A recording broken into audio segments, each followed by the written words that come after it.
ഇനി നമ്മൾ നേരെ പോകുന്നത് ആറന്മുളയിലേക്കാണ്.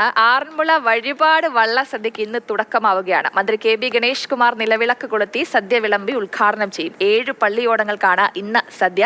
ക്ഷേത്രവളപ്പിലും പുറത്തുമായി ദിവസം 15 സദ്യകൾ വരെ നടത്താനുള്ള ക്രമീകരണങ്ങളും നടത്തിയിട്ടുണ്ട്. വള്ളസദ്യ ഒക്ടോബർ 2 വരെ നീളും. കൂടുതൽ വിവരങ്ങളുമായി CK അഭിലാൽ ചേരുന്നുണ്ട്. അഭിലാൽ, ഇനി ആറന്മുളക്കാർക്ക് ആഘോഷത്തിന്റെ ദിനങ്ങളാണ്. ഓളപ്പരപ്പുകളിൽ ഇങ്ങനെ വഞ്ചികൾ തുഴഞ്ഞെത്തുന്നു. പാട്ടും മേളവും ഒക്കെയായി വള്ളസദ്യ ഒരുക്കങ്ങളൊക്കെ എങ്ങനെയായി? ജലക്ഷ്മി, ഗുഡ് മോർണിംഗ്. ആറന്മുളയിൽ ഇനി സദ്യയുടെ ദിവസങ്ങളാണ്. സദ്യ എന്ന് പറഞ്ഞാൽ വിഭവങ്ങളുടെ സമ്മേളനമാണ്. 1-2 വിഭവങ്ങളല്ല. കേരളത്തിൽ തന്നെ ഏറ്റവും കൂടുതൽ വിഭവങ്ങൾ തൂശനിലയിൽ വിളമ്പുന്ന സദ്യയാണ് ആറന്മുള പള്ളിയോടങ്ങൾക്ക് നൽകുന്ന വഴിപാട് വള്ളസദ്യ എന്നത്.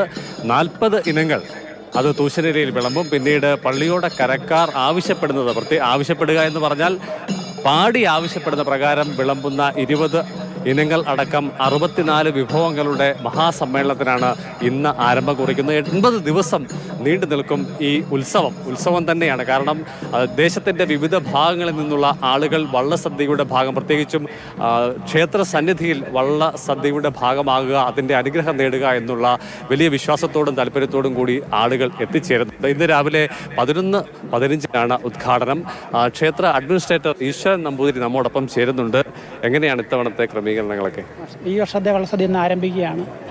ജൂലൈ 13 തൊട്ട് ഒക്ടോബർ 2 വരെ ആണ് ഈ വർഷത്തെ 80 ദിവസത്തോളം അടുപ്പിച്ചുള്ള വിശദമായ ഒരു ക്രമീകരണമാണ് ഏർപ്പെടുത്തിയിരിക്കുന്നത്. തിരുവിതാംകൂർ ദേവസ്വം ബോർഡും അതുപോലെ പള്ളിയോട സേവാ സംഘവും ചേർന്നാണ് ക്രമീകരണങ്ങൾ ഒരുക്കി വരുന്നത്. ഏകദേശം 15ഓളം ഊട്ടുപുരകളും സദ്യാലയങ്ങളും നമുക്ക് വള്ളസദ്യയ്ക്ക് വേണ്ടി അറേഞ്ച് ചെയ്തിട്ടുണ്ട്. 10 എണ്ണം ക്ഷേത്രത്തിനകത്തും 5 എണ്ണം ക്ഷേത്രത്തിന് പുറത്തുമാണ്. അതുകൂടാതെ പ്രധാനപ്പെട്ട അഷ്ടപുരോണിയുള്ള വള്ളസദ്യ തൊട്ട ജലമേള ഇതോടൊപ്പം സംഘടിപ്പിച്ചിട്ടുണ്ട്. രാവിലെ ഏകദേശം ഒരു 11-നും 11:45 ഇടയ്ക്കുള്ള ശുഭമുഹൂർത്തത്തിൽ ഭഗവാനെ സദ്യ വിളമ്പി ഈ വർഷത്തെ വള്ളസദ്യകൾ ആരംഭിക്കുകയാണ്. തുടക്കത്തിൽ ആദ്യ ദിവസമായി ഇന്ന് 7 വള്ളസദ്യകളും നിലവിലുണ്ട്. തുടർന്നുള്ള ദിവസങ്ങളിലും വള്ളസദ്യകൾ വന്നിട്ടുണ്ട്. ഏകദേശം 400ഓളം വള്ളസദ്യകൾ വർഷം നിലവിൽ ബുക്ക് ചെയ്തിട്ടുണ്ട്. എല്ലാ ക്രമീകരണങ്ങളും പൂർത്തിയായി വരുന്നു. എല്ലാം ഭംഗിയായിട്ട് ഭഗവാൻ അനുഗ്രഹത്തെ നടക്കട്ടെ എന്ന് ആശംസിക്കുന്നു. എല്ലാവർക്കും ഇനിയുള്ള 80 നാളുകൾ ആറന്മുള പ്രദേശം മൊത്തം വള്ളപ്പാട്ടിൻ്റെയും മറ്റ് ഓഹരികളുടെയും എല്ലാം അലവലികൾ നിറഞ്ഞാടാൻ പോവുകയാണ്. ക്രമീകരണങ്ങളെ കുറിച്ച് പറഞ്ഞു. ഇനി നമുക്ക് സദ്യയുടെ വിശേഷങ്ങൾ അറിയാം. മനോജ് മാധവശ്ശേരി ചേരുന്നുണ്ട്, പാചക വിദഗ്ധൻ കൂടിയാണ്. രാവിലെ ഇവിടെ ഇങ്ങനെ നിന്നാൽ കാര്യങ്ങൾ നടക്കുമോ? തിരുവാറന്മുളത്തിൻ്റെ തിരുസന്നിധി ഇന്ന് വള്ളസദ്യ തുടങ്ങുമല്ലേ. ഇപ്പോൾ ഭഗവാന്റെ ശ്രീഭൂതബലി കഴിഞ്ഞു, രാവിലത്തെ ശ്രീഭൂതബലി കഴിഞ്ഞു. ഇപ്പോൾ അടുത്തതിന് ഇപ്പം ഭഗവാന്റെ ആനക്കുട്ടിൽ നിലവിളക്ക് ഭദ്രദീപം കത്തിക്കുന്നതോടുകൂടി തുടക്കം കുറിക്കുകയാണ്. അതിനുശേഷം വഴിപാടുകാർ ഓരോരുത്തരായിട്ട് അവരുടെ നിലവിളക്ക് കൊളുത്തി ഭഗവാന്റെ മുമ്പിൽ പറയിട്ടതിന് ശേഷം വള്ളസദ്യ ആരംഭിക്കും. ഈ വർഷത്തെ ഏറെ പ്രതീക്ഷയോടെ വള്ളസദ്യ കാണുന്നത്. കാരണം കഴിഞ്ഞ കാലങ്ങളിലൊക്കെ കൂടുതൽ ഇത്രയും ദിവസം കൊണ്ട് വള്ളസദ്യയുടെ ഒരു എണ്ണം വളരെ കൂടിയിരിക്കുകയാണ്. 420 വള്ളസദ്യ ഇപ്പം തന്നെ ബുക്ക് ചെയ്തിട്ടുണ്ട്. അപ്പോൾ 500 കടക്കും എന്നുള്ളതാണ് നമ്മളൊരു കരുതുന്നത്. ഭഗവാന്റെ ഏറ്റവും വലിയ വഴിപാടാണ് ആറന്മുള വള്ളസദ്യ. 70-പരം വിഭവങ്ങൾ കൂടി എല്ലാവർക്കും ഈ ജാതിമത ഭേദമന്യേ എല്ലാവരും പങ്കെടുക്കുന്ന പള്ളിയോടങ്ങളിലെ ആവേശം, കരകളിലെ ആവേശമാണ് വള്ളസദ്യ എന്ന് പറയുമ്പോൾ.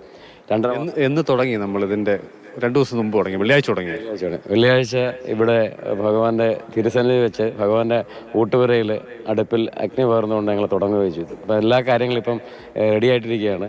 11 മണിയാകുമ്പോഴത്തേക്ക് ബഹുമാനപ്പെട്ട ഗതാഗത വകുപ്പ് മന്ത്രി കെ ബി ഗണേഷ് കുമാർ ഇതിൻ്റെ ഭദ്രദീപം കൊളുത്തി ഉദ്ഘാടനം ചെയ്യുമ്പോൾ വള്ളങ്ങളെല്ലാം എത്തും. ആ സമയത്തേക്ക് അതുപോലെ തന്നെ VIP-കൾ അതുപോലെ മറ്റുള്ളവരെല്ലാവരും എത്തും. എല്ലാവർക്കും ഞങ്ങൾ വിഭവസമൃദ്ധമായ, അത് ലോകത്തെങ്ങും കാണാത്ത വിഭവസമൃദ്ധമായ സദ്യ ഞങ്ങൾ നൽകുകയും ചെയ്യും. ഞങ്ങൾക്ക് എല്ലാവർക്കും കഴിക്കാം അല്ലേ?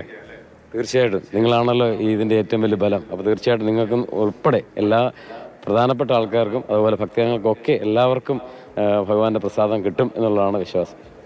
2 ദിവസങ്ങൾക്ക് മുൻപേ തയ്യാറെടുപ്പുകൾ തുടങ്ങി. ആച്ചാറിൽ തുടങ്ങുകയാണ് പാചകത്തിൻ്റെ നടപടിക്രമങ്ങൾ. അങ്ങനെ ഏറ്റവും അവസാനം സദ്യ വിളമ്പിന് തൊട്ട് മുൻപായി പർപ്പിടകം കാച്ചിയെടുത്താണ് സദ്യയുടെ ഒരുക്കങ്ങൾ അവസാനിക്കുന്നത്. ശരി അഭിലാൽ, എന്തായാലും അഭിലാലിനും ക്യാമറമാൻ ജയചന്ദ്രൻ പുല്ലപ്പാറയ്ക്കും ഒക്കെ ഇന്ന് സദ്യ കഴിച്ച് മടങ്ങാം. അതിൽ സന്തോഷം. അപ്പോൾ എന്തായാലും നിങ്ങൾ സദ്യ ഒക്കെ കഴിച്ച് അടിപൊളിയായിട്ടിരിക്കൂ.